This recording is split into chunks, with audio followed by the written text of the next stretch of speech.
Yesuus kana yookiin Iisaa utuu maqaa isaa hin balleessin yookiin maqaa isaa hin xureessin ulfinaaf kabaja Waaqayyo kenneefiin kan kabajuu fi kan itti amanu musliimota qofaadha.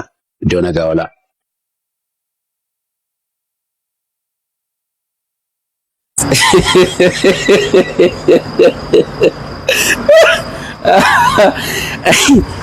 Anoo kan hin jedhu warri abdii deebii abdii Yesuus jaallata abdii iddoo kee kaleessa irraa bareedda walnaan jettan kuni mee akkama na jaallattuu dhugaa kaleessa duruu akkasuma na jaallattu duruu akkas na jaallattu jaalala keessanii galatoomaa dhugaa yoo na jaallattan ta'e anillee hedduu isin jaalladha gara amantii ani jaalladhu kotta nama tokko immoo waan hinaaf rakkisoo inni itti fakkaata bakka abdiin gaafa achi dhaqu waatu godhamaa fi isa booda abdii kana hin dhabna already abdiin nu caalaa akka jechuudhaani of biratti akkana hidhu wayii fakkaata yaadi keessan walumaa gala duruma akkas na jaallattu goroosin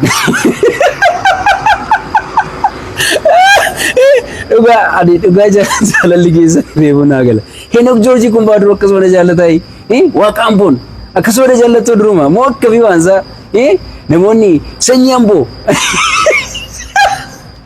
maal dhugaa jaalalli keessa hedduu natti dabalaa jira dhugaa baay'ee mana jaallachaa jiru jaalalli koo baay'ee rakkisaan jiru amma waan siree jala isin bushu natti fakkaataa jira anuu baay'ee isin jaalladha dhugaa waa isin jaalladhuudhaaf amantii islaamaa isin affeereera kottaa amantii islaamaa gara waaqa tokko gara isa dhugaadhaan gabbaramu ergaa maatii koof abbaa koo harmee koo obboleessa koo akkasumallee obboloota koo warra durbaaf egaan kallattii garaa garaatiin dhimma waa'ee ani amantii jijjiirradhe irratti waa hedduu haasofneerra kallattii garaa garaatiin isinitti himuufis baay'ee yaaleera.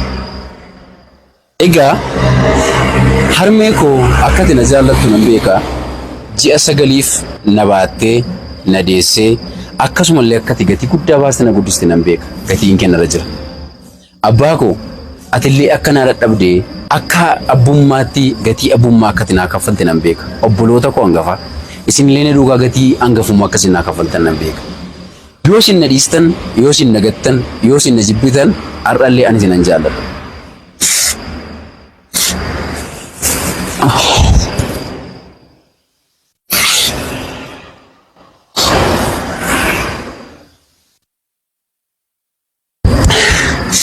An amantii koo isinirra miti lubbuu koo gararraan jaalladha.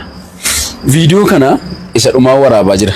Sababiin isaa waanan isin jaalladhuuf abbaa koo, harmee koo, obboloota koo, firoota koo hundi keessan baay'een isin jaalladha. Waanan isin jaalladhuuf gara amantii jaalalaa, gara amantii dhugaa, gara amantii waaqa tokko qofaa gabbaruu, gara amantii waaqa tokko qofaaf buluu, gara amantii dhugaaf haqa ta'e kanatti isin affeeruun barbaadamaatiif. Affeerraan ani isinii godhu wanta humna kootiin isinii gochuu danda'u, wantan amma sadarkaa irra jiru kanatti isinii gochuu danda'u, konkolaataa bitee isinii kennu qofa osoo hin taane, mana bitee isinii kennu qofa osoo hin taane, amantii dhugaa kanatti isin waamuu koo amantii dhugaa kanatti isin affeeruu koodha.